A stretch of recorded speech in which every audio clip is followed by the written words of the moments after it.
හරි. අපිට කරන්න තියෙන්නේ ඊළඟට වියෝග ප්‍රවේගය මෙහෙමයි දැන් පෘථුවිය ගාවින් අපි යම්කිසි වස්තුවක් පෘථිවි පෘෂ්ඨයෙන් ප්‍රක්ෂේපණය කරනවා. පෘථිවි ආරය R කියලා ගමු. ටික R. පෘථිවි පෘෂ්ඨයෙන් වස්තුවක් ප්‍රක්ෂේපණය කරනවා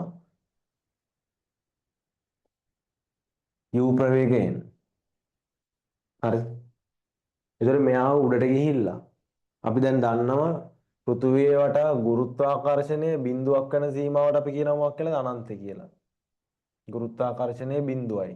ඒතර g එක බිඳුවයි. අනන්තෙදී r අනන්තයක් වුණාම දුර අනන්තයක් වුණාම ගුරුත්වාකර්ෂණය බිඳුවයි. ඒතර ඒ සීමාවේදී විභවයත් බිඳුවයි.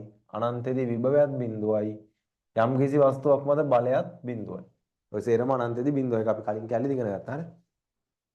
අපි ගන්නවා දැන් මෙතන පුෂ්ඨයෙන් වස්තුවක් විසිකරනවා u ප්‍රවේගයෙන්.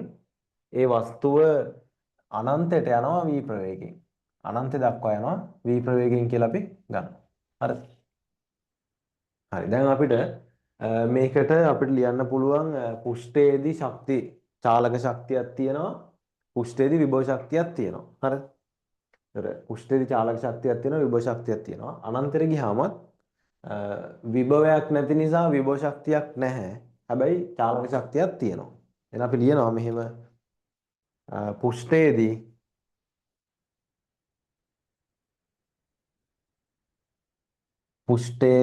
විභව ශක්තිය ලියන්න පුළුවන් විභවයේ වාරයක් ස්කන්ධය.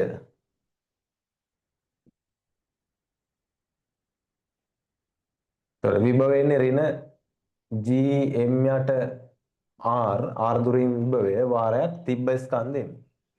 මොන විභව ශක්තියට අදාළ සමීකරණය. චාලක ශක්තිය ලියන්න පුළුවන් පුෂ්ඨයේදී චාලක ශක්තිය නෝ භාගයයි m u වර්ග. හරි. දැන් මුළු ශක්තිය කියලා කියන්නේ මේ දෙකේ එකතුව. අපි මෙතන ලියමු. පුෂ්ඨයේදී මුළු ශක්තිය එනවා. පුෂ්ඨයේදී මුළු ශක්තිය කියන්නේ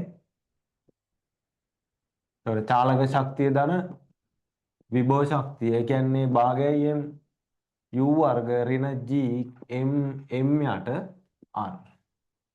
ඔන්න මුළු ශක්තිය ලිව්වා පුෂ්ඨයේදී. හරි. අනන්තෙට ගියාම මුළු ශක්තිය අපි අනන්තයේදී මුළු ශක්තිය අපි ලියමු. අනන්තයේදී මුළු ශක්තිය කියන්නේ ඒ චාලක ශක්තිය ධන විභව ශක්තිය. ඔයාලට විභව ශක්තිය ලියන්න පුළුවන් ඉස්සෙල්ලා වගේම විභවයේ වාරයක් ස්කන්ධය. විභවයේ වාරයක් ස්කන්ධය. හරිද? හැබැයි අනන්තදී විභවය කීයද බිඳුවයි. එතකොට විභව ශක්තියක් නැහැ. එහෙනම් චාලක ශක්තියක් විතරයි ඉතුරු භාගයයි m v වර්ග. හරිද? ඔන්න අවස්ථා දෙකේදී මුළු ශක්ති ලිව්වම එහෙනම්. අපි දන්නවා ශක්ති සංසිඳියෙන් පුෂ්ඨයේදී මුළු ශක්තියයි අනන්තයේදී මුළු ශක්තිය දෙකම සමානයි. එහෙනම් මේ දෙක අපිට සමාන ගන්න පුළුවන්. හරිද? right. මේ දෙක සමාන කරාම මම මෙතන ලියන්න මේක මකනවා. හරි.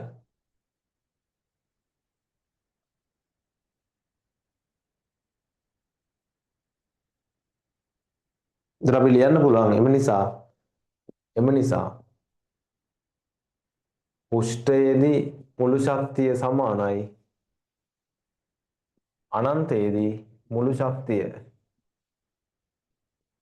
ඒතර පුෂ්ඨයේ මුළු ශක්තියනේ භාගයයි m u වර්ග ඍණ gm m යට r. ඕක සමානයි අනන්තයේ මුළු ශක්තියනේ භාගයයි m v වර්ග. එහෙනම් මේක හරිද මේ වස්තුව අනන්තයට යන්තල් ළඟා වෙන්න.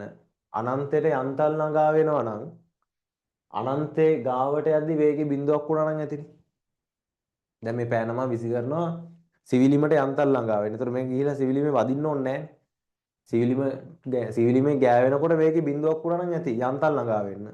එහෙනම් අනන්තයට යන්තල් ළඟා වෙන්න නම් v කීයක් වෙන්න ඕනද? බිඳුවක් වෙන්න ඕන. හරිද? වදින්න ඕනේ නැහැ. හයියෙන් යන්න ඕනේ නැහැ. මේ සීමාව පහු කරන්න ඕනේ නැහැ. යන්තම් ළඟා වෙනවා නම් මෙතනදී v බිඳුවක් වුණා නම් ඇති. හරි. ඒත් අපි ලියමු මෙහෙම. අනන්තයට යන්තමින් ළඟා වීමට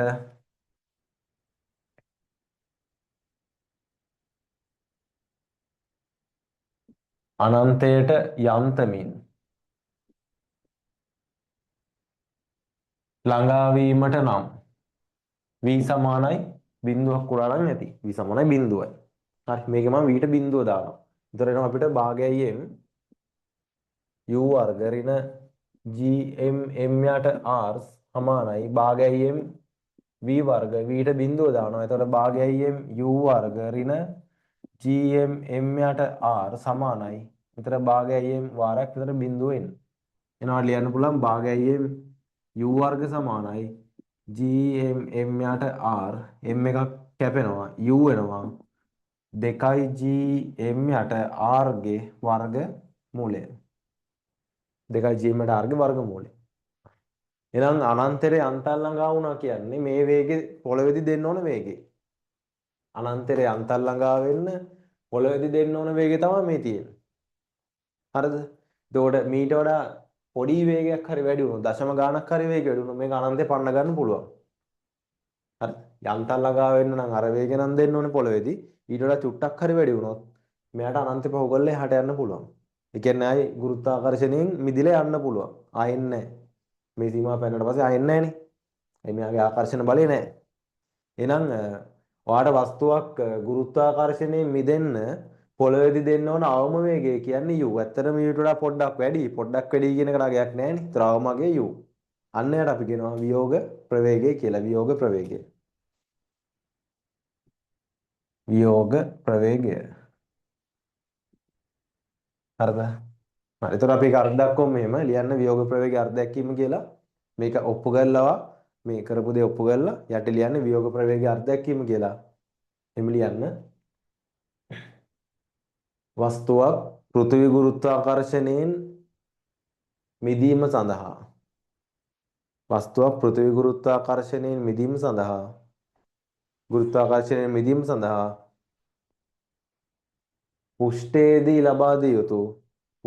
ලබා දිය යුතු අවම ප්‍රවේගය වියෝග ප්‍රවේගය වේ. පෘෂ්ඨයේදී ලබා දිය යුතු අවම ප්‍රවේගය වියෝග ප්‍රවේගය වේ. හරි. මේකේ ගණන් හදන සෙෂන් එක අපි මේ සතියේ දානවා.